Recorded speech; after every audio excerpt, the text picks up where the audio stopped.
केंद्रीय गृह मंत्री अमित शाह 3 दिवसीय छत्तीसगढ़ दौरे पर हैं और रायपुर में आयोजित ऑर्गेनाइजर कॉन्क्लेव से उन्होंने नक्सलवाद, विकास, सुशासन को लेकर राजनीतिक संदेश दिया। शाह ने जहां कांग्रेस सरकारों पर निशाना साधा तो वहीं नक्सलियों से हथियार छोड़कर मुख्यधारा में आने की अपील की।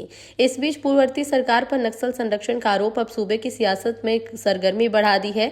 दरअसल छत्तीसगढ़, जिसे कभी नक्सल हिंसा, अव्यवस्था और पिछड़ेपन के लिए जाना जाता था, अब राज्य विकास और स्थिरता की ओर बढ़ रहा है। ये दावा है केंद्रीय गृह मंत्री अमित शाह का। रायपुर में ऑर्गेनाइजर कॉन्क्लेव को संबोधित करते हुए शाह ने कहा कि केंद्र और राज्य सरकार मिलकर निर्णायक लड़ाई लड़ रही हैं। उन्होंने साफ कहा, हम किसी पर गोली नहीं चलाना चाहते। नक्सली बंदूक छोड़ दे, सरकार उन्हें मुख्यधारा में सम्मान के साथ मौका देगी। लाल कालीन बिछाकर स्वागत किया जाएगा। गृह मंत्री ने जीरो टॉलरेंस की नीति को दोहराते हुए कहा कि सुरक्षा अभियान, सख्त रणनीति, सरेंडर पॉलिसी और तेज विकास कार्यों के दम पर 31 मार्च 2026 तक नक्सलवाद के खात्मे का लक्ष्य रखा गया। शाह ने पूर्ववर्ती कांग्रेस सरकार पर भ्रष्टाचार के आरोप लगाए। उनका कहना था कि पहले की सरकार में पारदर्शिता की कमी रही, जबकि अब जवाबदेही के साथ काम हो रहा है। अमित शाह के बयान के बाद कांग्रेस ने तीखी प्रतिक्रिया दी है। पार्टी संचार प्रमुख सुशील आनंद शुक्ला ने कहा कि बीजेपी श्रेय लेने की राजनीति कर रही है। उनका दावा है कि नक्सलवाद पर जो भी नियंत्रण दिख रहा है, उसकी बुनियाद कांग्रेस सरकार के समय रखी गई थी। उन्होंने ये भी याद दिलाया कि पहले खुद अमित शाह नक्सल प्रभाव के कमजोर पड़ने की बात कह चुके हैं। अब ऐसे में इतिहास को नकारना उचित नहीं। बहरहाल, अब नक्सलवाद पर सख्ती, सरेंडर की अपील और तय समय सीमा में खात्मे का दावा। इसके जवाब में कांग्रेस का श्रेय और इतिहास वाला तर्क साफ है कि सुरक्षा और विकास का मुद्दा बड़ा राजनीतिक रण बन चुका है। छोटे से राज्य के सामने अनेक प्रकार के भ्रष्टाचार के मुद्दे आ गए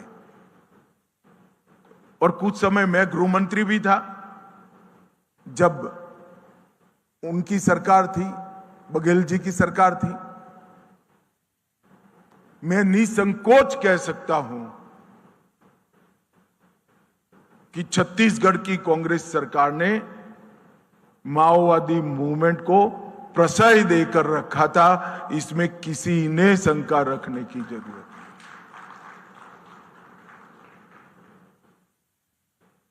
जिनके हाथ में हथियार है उसको शासन बल कैसे प्रश्रय दे सकता है, कैसे आसरा दे सकता है? मैं आज भी नहीं समझ पाता, उसका कारण भी नहीं समझ पाता। मगर छत्तीसगढ़ का जो विकास का काम रमन सिंह जी ने चालू किया था, माओवाद को कंट्रोल करने का काम रमन सिंह जी ने चालू किया था, वो एक प्रकार से 5 साल तक खटाई में पड़ गया। और एक ही कटु अनुभव के बाद 3 बार जिस राज्य की सरकार ने, जनता ने भाजपा सरकार चुनी थी, उसने कांग्रेस सरकार को टाटा गुड बाय कर दिया और फिर से विष्णुदेव जी की लीडरशिप में भाजपा सरकार बनी और फिर से छत्तीसगढ़ विकास का नया शुरुआत हुआ।